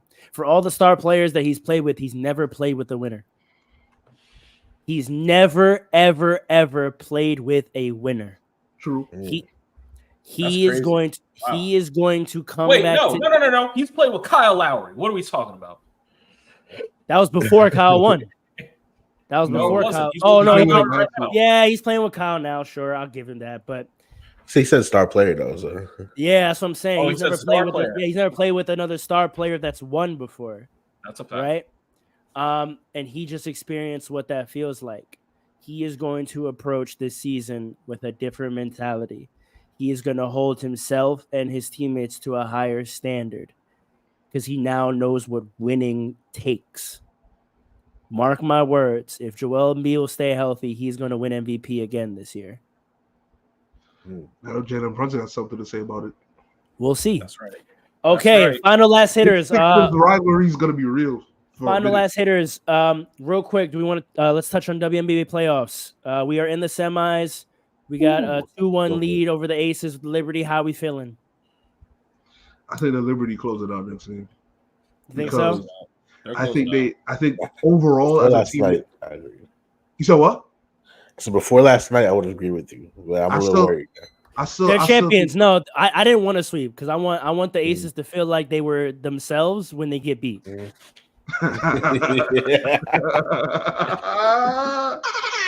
I don't want them to toss the year away like, oh, we weren't really us. We were tired. 3 pizza hard. No. I want you to feel confident. I want you to feel like you were here, you showed up, and you got smacked. That's a fact. I think the Liberty are a better overall team. I think they play. Yes, I think Asia has so much responsibility on her. Isn't it funny how they turned from a superstar, all-star starting lineup to now Asia has to carry, even though it's almost all the same exact players? Isn't that funny how that? Isn't that funny how that works? I hate narratives. I hate narratives. That was the best starting 5 that people have ever seen in basketball. All 5 of them are Olympic players. Let's be clear. Yeah. They were all on the Olympic roster and won gold medals, but now Asia has no help. Yeah, listen, man. Say what you want. Is that what we're gonna say now? Is that what we're gonna say? Either players regressed or something happened, but Asia got to do everything on that team. I don't know. Yeah, whereas Brianna is playing so free because she has so much help around her. Like she got Sabrina, she got Jonquil, she got she got Leonie Fibich, right? And they got white girl shooters in the WNBA, like they got white boy shooters in the NBA, man. So listen, man. So the offense just runs so smooth. It's not like just all on Asia. Like every possession, yeah, go ahead. Every possession, it comes down to Asia. ISO either in the That's not true. That's not true. Kelsey Plum is averaging 20 points. Let's be honest. Jackie Young is choking. Let's not do. I'm tired of the narrative. Kelsey Plum is playing that well though. Let's say that too. Let's not say she doesn't have help. Those players are playing bad. Those are Olympic. Those are Olympians. I don't want to hear Aisha doesn't have help. Olympians are choking. Let's say what it is. They're not getting this. I agree. I agree I'm that not saying that she doesn't have the players. I'm just saying they're not it. playing well. So you're right. Yeah. But I think they finally figured it out though, and most importantly, they figured out their defense against Liberty because last night Liberty's like the third quarter was pretty bad. Sabrina decided not to shoot. That's all that happened. She decided she wasn't going to shoot the ball. But also the turnovers too. She has some pretty bad turnovers. That's what happens when she doesn't shoot the ball. when she doesn't shoot it and then tries to overpass, she turns it over. Shoot the ball, Sabrina. The Liberty just needs to get woken. You're the best shooter in the world. I said it. Okay, no, she doesn't. Whoa. No, she doesn't. She ain't shot in the NBA in anything that means anything. He's saying that because of the Steph Curry Sabrina face. She ain't shot in the W. No, I'm just talking about in the WA. She hasn't shot well in any game that means anything. I haven't seen that 3-point prowess in any game that means anything. I mean, that's fair. That's fair. I think it's because she's a rookie and they don't run offense the way they should. So stay in your place. Sabrina is the best shooter in the league. Sure. And she's entering her prime. Let it be known. I'm saying it now. She's just entering her prime. Mama mentality is on the way. That's a fact. Don't let her win Finals MVP. Brianna's winning Finals MVP. Don't let her. I don't know because Sabrina is the reason we won Game 1 and 2. Yeah, but I think that's not going to carry through. We'll see. I think Brianna is because when she gets to the finals, I don't think it's a different matchup, right? I think Brianna is going to have to be the one against either the Sun or the Lynx. That's probably true. Yeah, I think she's. I know. Actually, I think it's gonna be John Quell. If I'm being honest. You think so? I think that's their best matchup because Bree and Brianna and Nafisa are gonna cancel each other out. And same thing with Alyssa Thomas, like they'll cancel each other out. But if John Quell can dominate the matchup with Bonner or whoever they're gonna put as center for the Lynx, then we win. True. Okay. Last final hitters. Can we just have a moment of silence and RIP for Brother Dikembe Mutombo? Thank you for your service, sir. Thank you for your advocacy. Thank you for your community service in the motherland. Your legacy is strong and will not be forgotten, both on and off the court. Quick moment of silence and out of respect for Fast Breaks.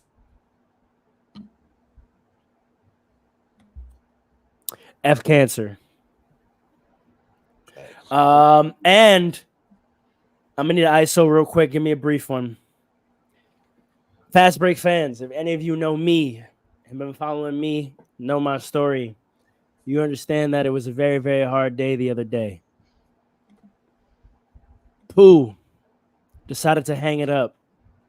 And you're not a real hooper if you don't know who Pooh is.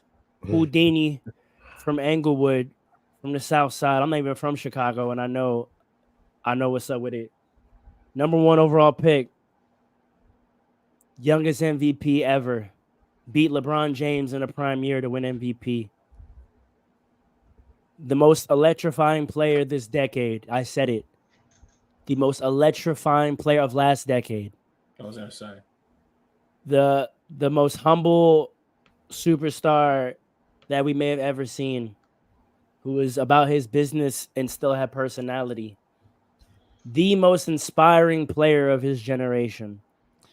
The man went down time after time with injuries that would have ended many careers in the decade before him. And he always found a way to step back up, tie his sneakers back on, go out there and play hard and play his way. He didn't let the league change him when the league became a 3-point league. He didn't let coaches change him. He didn't let injuries change him. He lost a little bit of bounce and a little bit of step, but he was still that speed rocket to the rim, mid-range floater game. If you don't know, I tore my ACL the same year he tore his ACL, left knee. He started the return campaign and documented his ACL recovery, and I watched it every single day as I did mine. We both returned next year to play. That was for my senior year in high school. That was for him coming back to a championship contending team to try to win. And in the first 10 games of his season, he tore his meniscus in his right knee. In the first game of my senior season, I tore meniscus in my right knee. So when I say that my connection to Derrick Rose is beyond basketball, that watching him be able to fight through and come back and continue to play basketball is why I still play basketball this day, 2 knee surgeries later, 28 years old. So thank you, Derrick, for a wonderful career, despite what people may say it could have been or should have been. Your career was important. You leave a legacy. You revitalized one of the most important franchises in the NBA that had been dead and just mourning the ghost of Michael Jordan. The league was better when you had Chicago rocking. You actually challenged the Heat and made the Eastern Conference interesting to watch when most people wrote it off as just the Heat were going to blow through it. The Celtics were too old to get it done. You actually gave the Heat a challenge. In an era of point guards, let's talk about that. In those late 2000s, early 10s, everyone was drafting a point guard. Everyone thought a point guard was going to be the future of their franchise. And there was one point guard that stood above all of them. Better than Chris Paul, better than Darren Williams, better than Russell Westbrook, better than John Wall, better than Rajon Rondo. Do I have to continue? It was Derrick Rose. We salute you, sir. We love everything you stand for, your community service. You took out a full-page ad in all the local newspapers that you played in those cities. You sent roses to everyone that had an impact in your career, just a stand-up guy. And we're going to miss you. And I wish you the best of luck in the next part of your career and your life with your family, your beautiful wife and children. Thank you, sir. You will not be forgotten. Paul and Andre, you better jump in here as well. Of course. Listen, that man played in the New York jersey, and we love you. We love all the things you brought to the Garden. We love the energy you brought coming here. You made the Garden your second home, and we were so happy to have you. You were an aspiring player, just watching you in those late 2000s. As Sparrow said, just being able to challenge LeBron, being able to come to the game with so much vigor. I would personally watch his highlight mix a lot. I love watching Derrick Rose. Similar to Pharaoh, not that I played basketball as long as him, but I played in high school. I suffered through injuries. I still suffer through injuries, and it makes it hard to play. But thinking about a player like Derrick Rose, who's able to come back time and time again, it's continuously inspiring. And he's just electric. He was walking electricity. And the way the accolades he had in a short amount of time there should be no question of what he could have done in this league. And that shouldn't even be a part of the conversation, because what he did is incredibly beautiful, and it leaves a legacy of its own. So thank you, Derrick Rose. We are going to miss you, but stay around the game of basketball, and I hope to see you on the sidelines or in the media. Paul? On phone them. Listen, man. On phone him grave. On phone Joe. them. Come on. Listen. Derrick Rose, man, you are an integral piece to why the Knicks are where they are today. People talk about Julius. People talk about Tibbs. You are a big part of that. You reinvigorated the city, just as how I believe the Knicks reinvigorated you. Because your best season outside of any season on the Bulls was in New York. Was in New York. The Chicago-New York connection is real. This is how you love your city. You love New York, and New York loves you, and Chicago loves you, and there's similarities between cities culturally and just mentality wise. And listen, man, you a Knick for life in my eyes. Like, you're a Bull, but you're a Knick for life in my eyes. For real. No, he's a Knick for life. New York is an important part of your legacy, so don't forget about us. When the Bulls not in the playoffs, come through. I don't know what the Bulls are going to do this year, because they. Well, we know what the Knicks are going to do, so come support us, my man. Come join Pat Ewing and them. Oh, and I want to say, rest in peace to Jerry West. An important. I can't even. Yeah. We getting old, boy. Man, this is crazy. Hold on real quick. Yo, say what up to Big Jerry for me, all right? Y'all link up. That man drafted you. Y'all link up. Show him a good time, all right? Yeah, but yeah, man, the NBA's changing. We're getting older. Life is changing. The logo. Yeah. Old. Yeah, like, listen, this is crazy, man. When I saw Derrick Rose retired, I was like, oh my gosh. Nah, I was messed up for the day. You can ask my fiance. I was messed up for the day. I was like, you retired? You really retired? You retired before LeBron? That's what I thought. You retired before LeBron? Yeah, I thought that too. Wow. That's testament to LeBron, bro. Before LeBron, it's crazy. But Alan, any words on Pudini? Yeah, for sure. Much like you, Farrah, I tore my ACL in high school too, and I just remember being in the halls and all my teammates and my friends in school calling me D Rose. So I always felt like I had a little bit of connection too, because it happened like the same year. But Derrick Rose is a legend, bro. Like, not too many people reach icon levels. Derrick Rose is an icon when it comes to the NBA and basketball. But more specifically, he's an icon to the whole city of Chicago. When you talk about like Derrick Rose, like if Chicago would go to fight about Derrick Rose, if you tell him he's not a Hall of Famer, they will literally fight you. But they might do a little more to throw hands. Exactly. Exactly. A little more than that. But like when you talk about what Derrick Rose means to the city, like Derrick Rose went out and he lived every Chicago kid's dream. Like he is like the dream. He grew up in the city. He went drafted #1 for them. He took him to unbelievable heights and won MVP.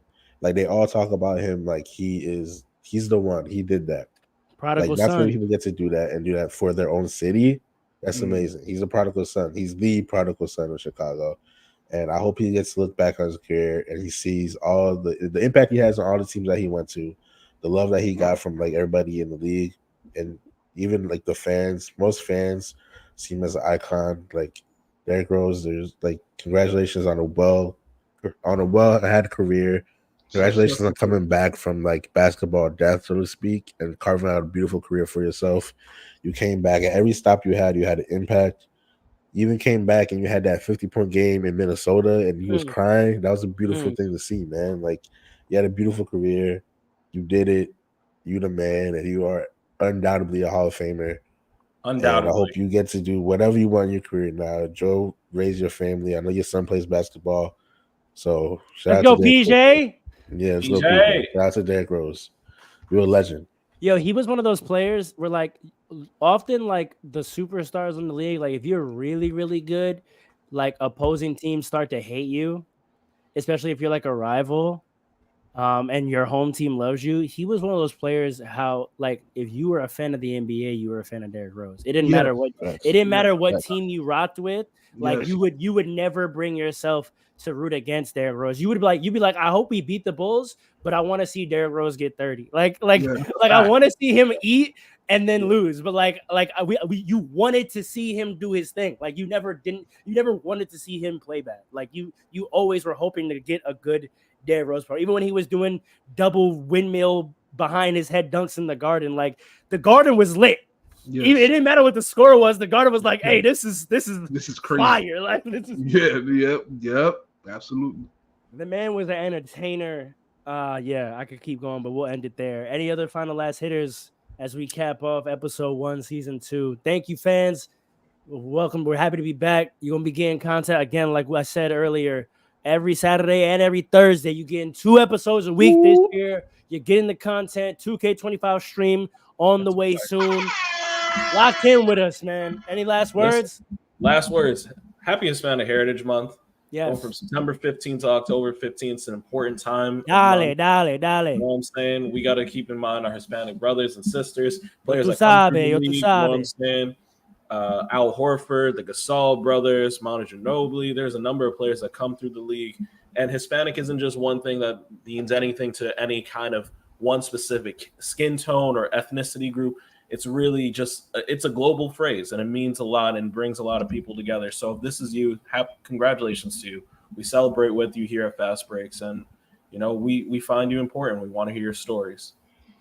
And with that, to Mi Familia, Fast Breaks, we out. Season 2. Light it up!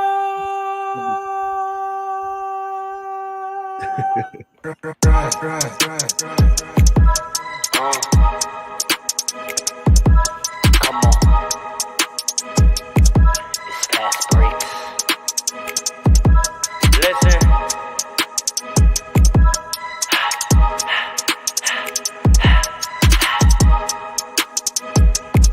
We back with another one. coming with the takes, never early, never late, but we always push the pace, yeah. And we really study tape, y'all just view the highlights, man, we really watching games, yeah. You just watch from the stands, we run 3-man weeks, Paul, Dre, and Allen, yeah. Way more than a fan, we got love for the game, we don't have to pretend. Got it out the mud like you get it off the glass. I'm to run the fast break, throw me the outlet. Yeah, we got it out the mud like you get it off the glass. Time to run the fast break, throw me the outlet.